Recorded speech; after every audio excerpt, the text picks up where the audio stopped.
Hi, Rory Block here, celebrating 20 years of Retrospectives with John Broughton on 3SERKC Radio. Two houses were born in a very different time. I would imagine for anybody writing their autobiography, it would be an emotional experience to say the least. Tell us about the range of emotions you went through in your case. Well, you know how they say that people block things out that are too difficult to think about? When you start writing a book, those things start coming back. So you can imagine the emotional upheaval, good and bad, that comes with that. And that's what started happening to me. I started remembering things, and I thought, wow, I haven't thought about that in, however many years, like 2/3 of my lifetime or longer.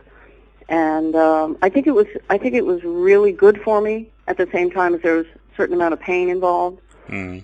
But I think all in all, it's very healing. So the process is very healing. So you would call it was a therapeutic experience, basically. Almost more like a spiritual experience. I mean, therapeutic is good, but spiritual is a little better, if you know what I mean. And I kind of think that you get a sense of why you're here when you start. And I did a book reading about a month ago in New York City. And I started out by saying everybody in this room could write a wonderful book about their lives. Everybody. And I'm no great writer. I don't even think of myself as an author. I just happened to write this stuff down, and I said we all can write it down. And it'll be interesting to somebody. Sooner or later, there'll be somebody who will go, wow, that happened to me too. So, and I have had particularly a lot of response to the parents that I was raised with and what that story, what that drama was about. There have been a number of women who've responded that they had difficult fathers as well, and that they really felt that they could resonate with exactly what had happened to me, and they were feeling less alone in what had happened to them. That's the good part about telling your stories. There's someone else who will hear it wherever they may be. It might just be one person. It might be 1,000 people who will say, wow, that happened to me too. I thought, I thought it was bad, but it's good to know that it happened to someone else too, and that I'm not alone. Did it also have the effect of perhaps putting some pieces in place in your life for you, answering some long unanswered questions? Yes, I think so. I found out a lot. There have been many people who've come up to me and introduced themselves, and I found out that they had some piece of missing information. Even since the book has been written, that's continually happening. I've met people who are family members that I never met before, didn't even know that they existed, and they've introduced themselves, and on both sides, on my mother's side and my father's side, there have been revelations about great-grandparents and, all kinds of amazing stuff that I really would have never thought about. Chances are I never would have thought about it again. So it's kind of this unfolding process by which you continue to open new doors, and it's almost as if it's like a magnet and other people come up to you. At the book reading, there was a man there who said that we used to play stickball together, which is like baseball, but with a little stick, whatever we could find, on the street in front of and that he lived 2 doors away, and he reminded me of this stuff. And this is when the book is already long since finished, and I'm reading it to people. There's this guy there saying that we played stickball together, and then he fills in all these gaps. He starts telling me what the people who lived on the main floor did after I moved away. That just told me about, this person that used to stand on the stoop, who I remembered was a veteran, and this was his story and his first name, and I only knew him by his last name, and I didn't know anything about him. Wow. So it's just incredible that it continues on and on with more and more revelations. One significant discovery you made, I believe, is that your mother turned her back on what could have been a successful music career herself to raise a family, and indeed could have been a member of the Weavers at one stage. Yes, and I did find an old family friend of my parents who did remember that story, and I think I included that in the beginning. Penny, her name was Penny, and she was neighbors with Pete Seeger's wife's parents, and they all knew each other before I was born, and she remembered this. And I spoke to her, a year or something ago, and she said yes, that my mother had joined the Weavers and she had been accepted. But I explained that in the book, that there was a former wife that my father had briefly in his life, and that person was not a singer, and so she kind of came into the picture as maybe my mother, as being mistaken as my mother, that person had not auditioned for the Weavers, but she wasn't even a singer. She was just briefly around, and then she disappeared, and then my mother came on the scene, and she was a singer. So kind of two different people. The plot thickens. I believe that discovery led to. Yeah. Quite an enlightening conversation you had with Pete Seeger as well. Yes, yeah, that was amazing, absolutely amazing. Had you had that information about your mother years ago, do you think it may have altered somewhat your approach to your own career after motherhood? I think that I did know that my mother had auditioned for the Weavers. When we were growing up, it was like the family rumor, and I did have a feeling that had happened, but it didn't seem so unusual because everybody around us was a singer. Mm. So and so many people were famous. Bob Dylan lived a few doors away. When I was growing up, he lived at 161 West 4th Street, and our Sandal Shop was 171. So, what is that, 5 doors away? Yeah.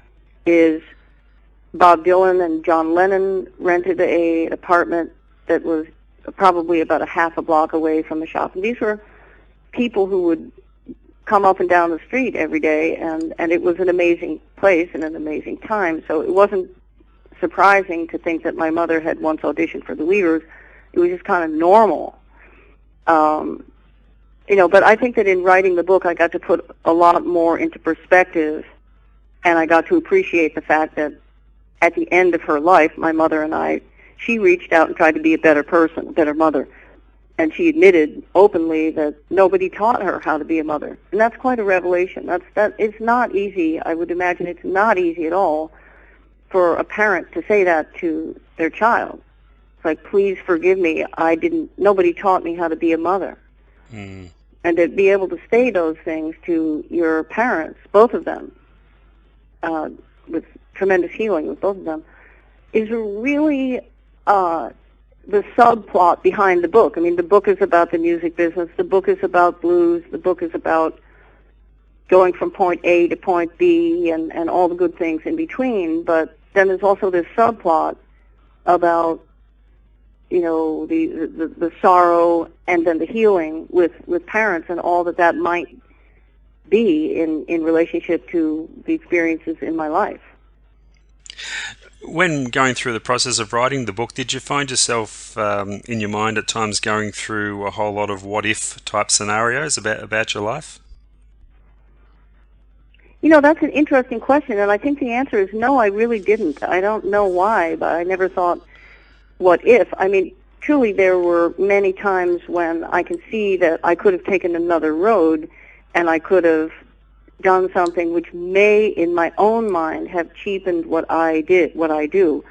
And I do write about that a little bit. I had an adventure with a label years ago, not Rounder Records, and ancient history at this point, where they did take me to the distributor's office, and they said, you see that man over there, go sit on his lap and run your fingers through his hair. And I write about this where I considered it. I looked at him and I thought, how do you do that? I mean, how would I make myself seem real and relaxed? Can I do this? I don't know this person. What do you do to seem like you're having a good time when you don't know anything about the person that you're trying to, relate to? And then I just decided, no, I can't do it. Those are things that I have decided over the years. There have been many crossroads, you could say, where I decided it would be quick and easy to do this, but that's not really what I do. Mm. I mean, there was a time I didn't write about this, but there was a call that I got once to participate in a television show. This was quite a few years back, in which my song that I wrote, "Love and Whiskey," would be the theme song, and that it would be kind of a revenge show where these different abused women would take revenge on their men. And I said, you know what, I don't want to do that. I said, because first of all, I'm not into violence, and I don't think that the premise is really right. I said, it's not like I want to be involved in some kind of a revenge plot line. That's not what I want from this song that I've written. And I turned it down. Now, I could have gone ahead with it, and maybe it would have been a hit series. Who knows? If you know what I'm saying? Yeah. I just felt like I didn't think that what they wanted to do with it really made much sense to me morally. So I didn't do it. And that type of thing has come up for me. There was somebody else in the music business who wanted me to change my name and come up with this, sort of sing behind the song, like a created pop character. This is also many years ago. And they were like talking big about it. I've had people talk all big stuff is going to happen if you do this. And ultimately I never took those roads. And I feel like that wasn't me, and that's fine. I probably could have done some things differently. I know I could have done a lot of things differently. But ultimately, this is the path, and those are the, generally speaking, the reasons, one scenario at a time, that this feels right to me now. I don't really have any regrets in that regard. I have no regrets. Mm. So, putting yourself in the position of a reader reading this book, what do you think people would learn most about Rory Block? Well, I've had a lot of responses and reviews, and many people just say that it's very honest and that they appreciate that. And I like the word honest is mentioned frequently, and that it's helpful to other people. So those two things have given me a lot of satisfaction and support in what I've done. And I do really feel a lot of joy thinking that, well, I'll give you an example. There's a chapter in the book way in the beginning called My Suicide Attempt. And it was kind of meant to be part humor, part for real.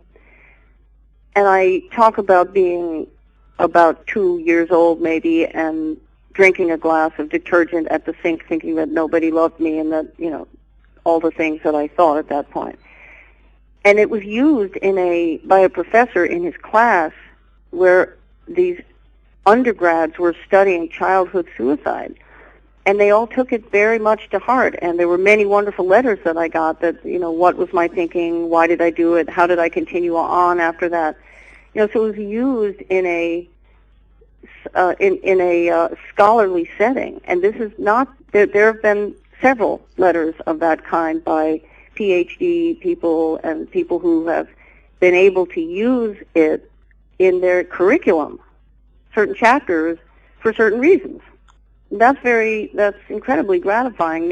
I never expected that. But as I say in the book, if the story that any one of us tells helps another person somewhere, even just one, then it's certainly worth the telling.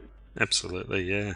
I loved reading your recounts of time spent with blues legends like Reverend Gary Davis and Mississippi John Hurt, Fred McDowell. Yeah. You were so very young at that time, and you mentioned that you didn't see yourself as a young girl in an old man's world. In hindsight, do you think the feeling was mutual from those guys?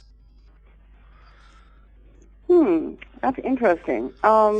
Yes, I think on some level, when there is a connection of souls, when people who are from very different parts of the globe even, when they are able to come together and they're able to understand something that they both love, then I don't think that there's any difference whatsoever, years, miles, experiences. It's all of a sudden the thing that ties us all together is really what matters.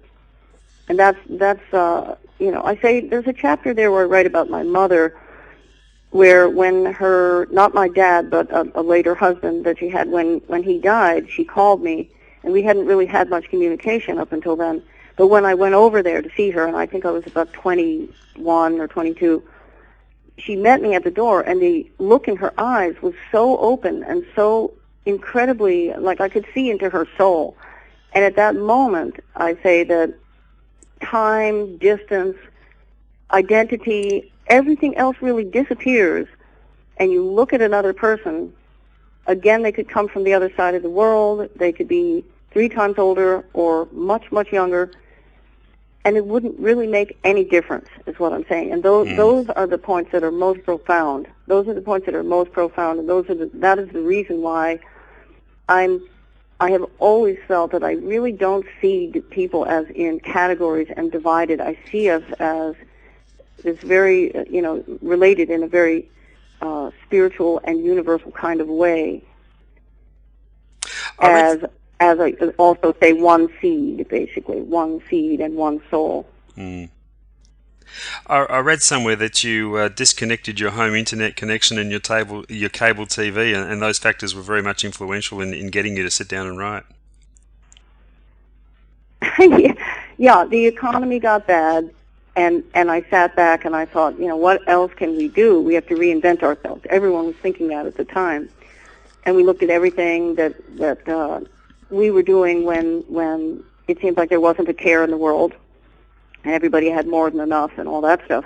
And then all of a sudden, venues started closing. Record companies couldn't afford to give you recording budgets anymore. CDs didn't sell, and record stores were closing. It was all turning gradually into downloads. Everything changed, and all of a sudden, not just me, but a lot of musicians were saying, what's going on? We're trying to work, and we're not getting where we need to go. Things are not working out. So there was this brief period of time where everybody's shuffling to reinvent themselves, and that was the time when I suddenly said, look, this is crazy. Why do we have to pay for television every month? Because they raised the price, and I thought, this is crazy. I don't want to pay over $50 a month for 400 channels when I only like 5 of them. So it's 400 useless channels. It represented waste and extremes. And so we looked at everything, and we pared down to next to nothing, and that was a good thing. And then we came back again, gradually got the internet back. But, it just felt like it was important to just declutter. And during that time, I just thought, well, I'll write a book. And I sat down, and it took me about 2 or 3 months, and I just wrote it all. It just all started coming. And it felt very natural. I just wrote it, and I loved doing it. I loved it. The experience was really, just really a good feeling that. And I would read it then, and it would seem like somebody else's story. I would read it out loud. The computer read it to me once. I had no idea that was going to happen. My husband said, just press this button, and it'll read your document. And the electronic voice came on, and I started really getting involved in this book like it was someone else's story. Yeah. Because this voice was reading it to me, and I was going, wow, that's interesting. That's pretty interesting. And that was exciting. I thought, this is something that has a life of its own. I think that's kind of what it is. It's like when you do anything creative, it starts to take on a life of its own, and you too can be a spectator. Every one of us can stand back and go, oh, that's interesting. Where did that come from? Stefan Grossman, who coincidentally is here in our town at the moment touring Australia, I believe he was very helpful in triggering your memory at times about some of those early days. Yeah. Yes, he has a great memory. And I remember we were emailing just before the day before we spoke, the day before he flew to Australia, and I said, if you're down there, I said, get I think I mentioned you specifically. I said, if you're in that town, I said, this really, really nice radio person is in this town. Stefan has a very good memory. I find that I managed to forget a lot of things over the years, but Stefan definitely retained all this stuff about everybody's names and what record companies they founded and what town they were from, and he's really good with that kind of thing. There's some wonderful photographs in the book, and it must have been an amazing experience for you to go through decades of old family photos. Did you uncover any special ones that you thought were lost forever? Well, oh, definitely. I mean, the family photos, I emailed my brother and sister, and they sent some that I didn't have. I love the photograph of my mother playing guitar and looking up at the, sort of looking into the air and singing. She was probably in her 20s, and she's totally beautiful. And she's probably, I think she's sitting on the bumper of a car, and we're in Cape Cod, and I had never seen that picture, and that was really like, it's sort of shocking because you see elements of yourself, you see elements of your parent that you really almost were never aware of, because we can't really be fully aware sometimes of who our immediate family members are until we step back a little and we look at them maybe through someone else's eyes or something like that. And I saw her as this amazing, young, creative, and beautiful woman, and when someone's your mother and they're being very rejecting to you, let's just say, you might miss that part of them. You know, you might miss that part. So I saw that beauty, and certainly my great great grandfather from Scotland, James Finch Galbraith or Galbraith. Their name was changed a couple of times at the border for different reasons. But that too, I looked at him in an enlarged picture on a large computer screen, and it just brought tears to my eyes. I thought, wow. And the family photos, the big group photos, looking at all of them and go, geez, this is flesh and blood. These are my ancestors. Look at all these people. How amazing. And I began to feel more connected and not so much like living in a vacuum. Yeah. I guess if they were making this book into a movie, a central location for your younger years would be your father's Sandal Shop. It must have been a fascinating place to watch the world go by. In every way, it was wonderful. You know, there were these wonderful things, and they were not so wonderful things, but that's to be expected in anyone's life. That was one of the great parts of my life, is that Sandal Shop, where every single day one or more amazing person would come into that store. You know, there are people that one may not have heard of, and others that people did hear of. You know, that my father came home one day and said that he had just seen this amazing young woman at a coffee shop the previous night, and he said, mark my words, he says, she will become famous. And that was Joan Baez, you know, and it was like and those types of people were walking up and down the street, coming in and out of my dad's Sandal Shop. Every day was another interesting day. Do you remember a band called Sha Na Na? Yes, yeah. Yeah. Well, I mean, those were the types of folks who would come in and get sandals made, you know, and I remember making something for Sonny Rollins. I made him a saxophone strap, and just good people just coming in, walking through the village. They would come in, they would have heard of Alan Block's Sandal Shop, and so I made this tooled saxophone strap for Sonny Rollins when I was about 15. And now I'm on the same booking agency that books him.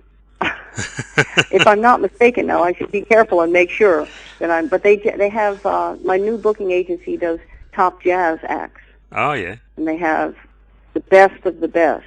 And I'm thinking that they have Sonny Rollins. Now, I wouldn't want to be wrong, so I can do that in the background while we're talking. I can just look for Ted Turl and Associates. Yeah. So I don't mean to interrupt with my thoughts here. No, you're fine. That's fine.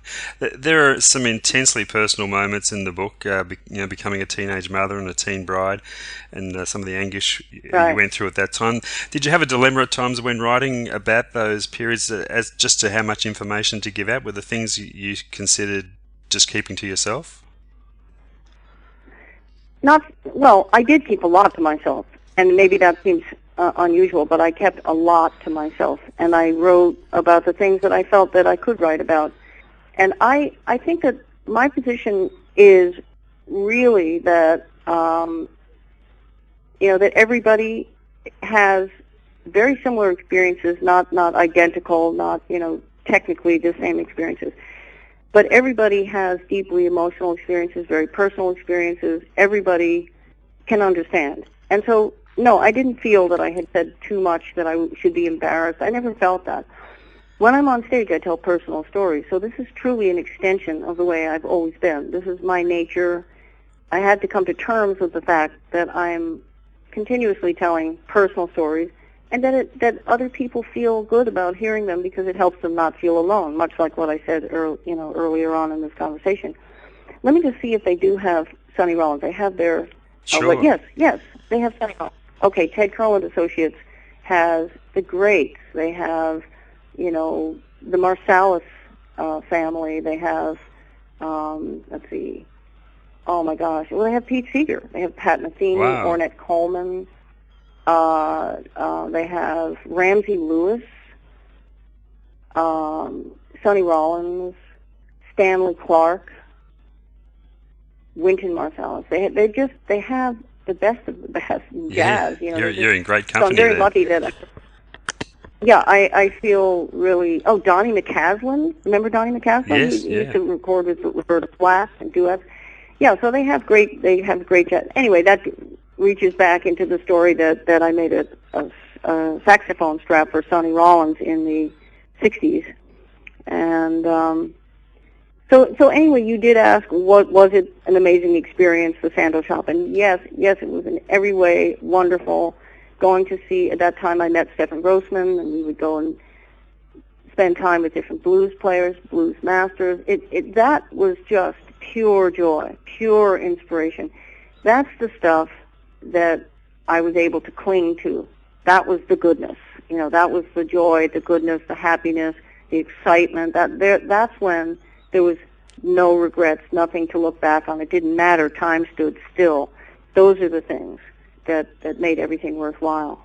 You mentioned briefly your battle with an eating disorder in recent times. Leading such a busy life and with a lot of it spent on the road, it must make it extra difficult to deal with an issue like that. That's true. That's absolutely true, and it's very kind of you to say that. I feel like I'm constantly trying to find a balance and take proper care. It's very easy to see other people who do things that are damaging to themselves and say, like, geez, how could they do that? But then be blind to the fact that you yourself have something of that nature. So I look at it and I say, Maria Muldaur once said to me, we did a session, Maria, Eric Bibb, and myself, we all did an album together called Sisters and Brothers. And at the end, we just kind of held each other's hands, and we were just saying things that were kind of like blessings to each other. It was just such a great experience. And one of the things she said was she sort of was asking for me to have protection against anything that of that kind that would be bad for me, because she kept saying, well, you have a lot more work to do. You have a lot more stuff that you're needed here for. And I thought, wow, I never thought of it that way, that from someone else's eyes, I might be doing something that was really bad for me, akin to someone else's addiction, let's just say. Because I like to think, well, I've never been a drug person, and I never have.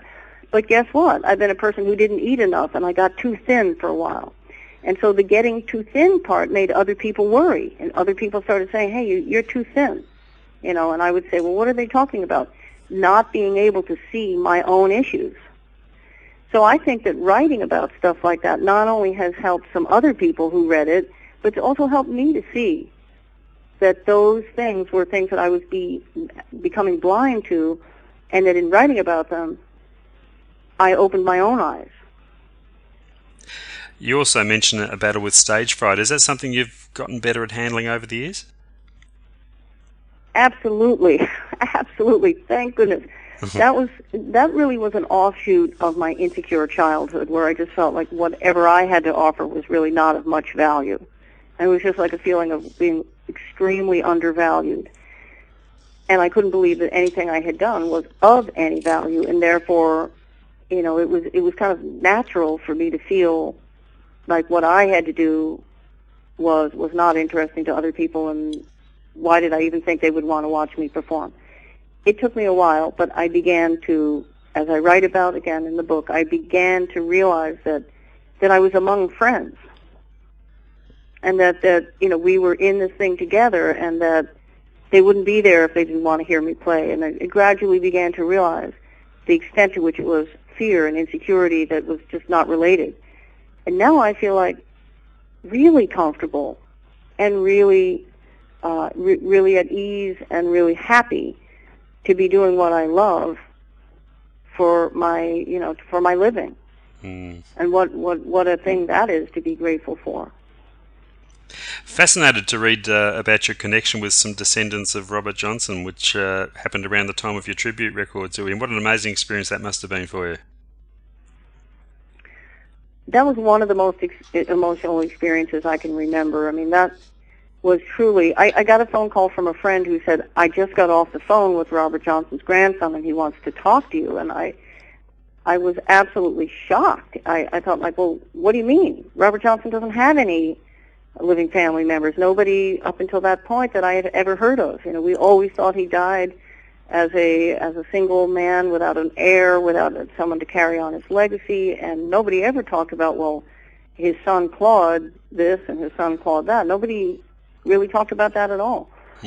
So I had assumed that it was kind of, the door had slammed shut in that sense, and that there was nobody to carry on his torch. And so to find out that he had a grandson who wanted to talk to me was overwhelming. And I did feel like I was contacting long lost kin. That's how personal Robert Johnson and his music had always been to me. It was like you love that person through their music.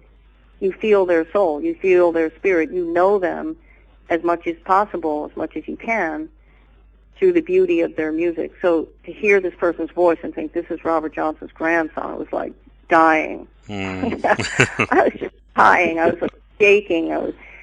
I just felt like it's like a voice from out of, the void, like out of the past. It was like he came to life again. Yeah. That's how I felt. And I continue to feel that way. When I met Claude, I said, You're Robert Johnson's baby boy. You know, it's like, woo, how awesome is that? Absolutely. There are some nice photos in the book of your various touring vehicles over the years, the RV, the tour buses. For you, I guess this is obviously the only way to tour. Last time we spoke, you mentioned a reluctance to fly. Is that something you just haven't been able to conquer? Yes, I would say, I mean, I have to fly to go to Europe, and I do go to Europe a lot, and I always think that I will never fly again. You know, every time I get off an airplane, I think I actually have this thought as I land, I think, just remind yourself never to get on another airplane. I always have that little talk with myself. It's like, I made it, it's okay, it's over with, you can decompress now, you don't have to think about it. I just don't, it just doesn't feel like a comfortable place for me. It's not a place where I feel at ease. It just feels like, I feel like I'm in a giant building that has for some reason been sent through the air. It's like being in Grand Central Station with crowds and crowds of people, and somehow or other you're hurtling through the air. It's almost like, for me, being caught in a tornado would feel. It's like you're hurtling through the air, and you just don't feel like that's the place where you want to be. So you're right. I've never really gotten comfortable, and I don't expect that I ever will, but I do have to do it sometimes, and I try to get a grip on it when I have to. Now, the book has been available in PDF format for a while, but now it's in a hard copy as well. For those considering purchasing the conventional hard copy, can you just fill them in on some of the extras they would receive if they went for the PDF copy? It's a real multimedia experience, isn't it? Yes. Well, there's in the PDF copy, which you can get right on my website. That's probably the best place. I don't know if we've yet linked up with places that sell ebooks like we have with the physical book is Amazon, and then everybody can get that around the world. The physical book has 110 black and white images, which is still a lot for any given book. The online version has 287 images, and they're black and white and color, many in color paintings. Many photographs that are in black and white in the physical book are in color in the ebook, and it has 95 music links, so that if you're online when you're reading the book, then you can just listen to the music as as you choose. And oftentimes the songs that are with certain chapters are either why I wrote that chapter, or the chapter is about the song, or the early life experience is recalled through that song that I heard at that time in my life. Yeah, I mean, I think it's and it costs less, actually. I believe it costs less, and it's I guess it's what they call a downloadable a PDF into your computer. I think it's a good experience, but not everybody wants to look at a book in a computer, so it's for some folks, and others prefer a physical copy. Yeah. And just before I let you go, Rory, what else is in your books for the remainder of the year? What are the upcoming plans? Well, did I mention in any of our emails that I've just done a tribute to Reverend Gary Davis? No, you didn't mention it, but fantastic. Yeah, and Stefan once again was incredibly helpful, sending me all kinds of different compilations, things that he recorded in person. Just sending me all kinds of resources, and he sent me also a teaching DVD by a guy named Ernie Hawkins, who does really wonderful job with Reverend Gary Davis. And so I got through it. I thought, like, oh my God, I've never played this style before. I've never used finger picks before. Reverend Gary Davis's style is really distinctly a style that you really should use finger picks, or at least a thumb pick. And I'm a person who doesn't use picks, so I had to change everything. All bets were off. I had to play in a very different style than I do normally. And it was a huge challenge, but I got through it. I enjoyed it immensely. And it's a very gospel-y album. It's going to be called I Belong to the Band. And it's due out at the end of May, I think. May 22nd, I think the record company said. So we finished it, but it's being mastered, and we'll probably do a couple of changes, But Stefan was once again the guy that I went to. He was my go-to guy for the Reverend Gary Davis tribute. And this is going to be part of my mentor series. Ah, yes. Ultimately a box set. Yeah, ultimately a box set, and another two, maybe a total of 5 CDs that will be tributes to the blues masters that I met in person when I was a teenager. Fantastic. Rory, thank you so much for your time. It's just a pleasure to catch up with you again, and congratulations on the book. I recommend it wholeheartedly. It's an amazing read. I really do. Thank you. Thank you so much. I really appreciate it, and say hi to all your listeners from me. Will do. And we'll keep our fingers crossed. Maybe one day we'll get you on a plane down here. Okay, all right. I'd love it. I really would. Thanks. We'd love to see you. All the best, Rory. Thanks a lot. All right, you too. Take care now. Bye-bye.